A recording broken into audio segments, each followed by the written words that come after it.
morning everyone. Have you ever walked through a forest and felt like the trees were alive?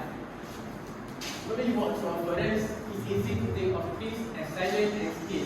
But what if I told you that trees are secretly talking to one another, not with word or sound, but through underground connection and even through the air? Trees have their own hidden language. So today, I'm going to share two incredible ways that trees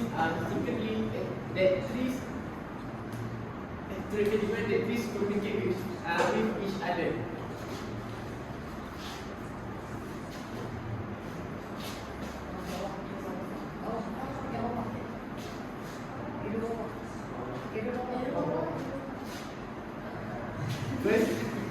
Firstly, we look at how trees communicate with each other through something called the Wood Wide Web. It's called mycorrhizal fungal networks, but scientists often call it the Wood Wide Web. It works a lot like the internet. So, how it works? For example, a tiny threads like a fungi connect the root of trees.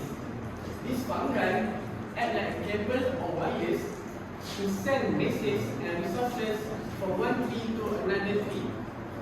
Through this network, tree can share nutrients, send distress signal, and even support struggling trees, especially for the younger or weaker ones. It's not just a survival of the fittest, but it's actually survival through corporations. So the left side is plant with mycorrhizal fungal networks, and the right side without mycorrhizal fungal networks. The mycorrhizal fungal network is the white color. So this is without.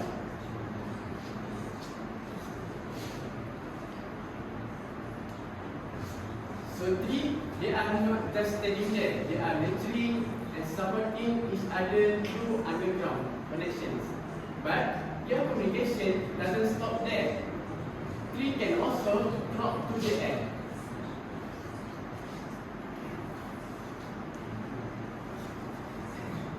When a tree is under attack, for example, a giraffe or an insect start munching on the leaf, that tree is not just sitting there. It will release a chemical signal into the air. So, nearby trees will smell this signal and respond by boosting their own defense.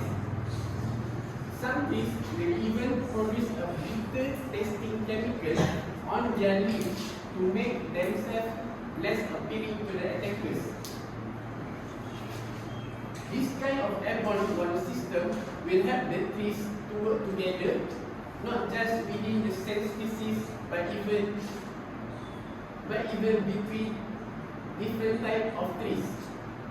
So, whether underground or through the air, trees are constantly exchanging information in ways that seem almost intelligent. For the next time you walk through a forest, just remember, it's not a place of silence.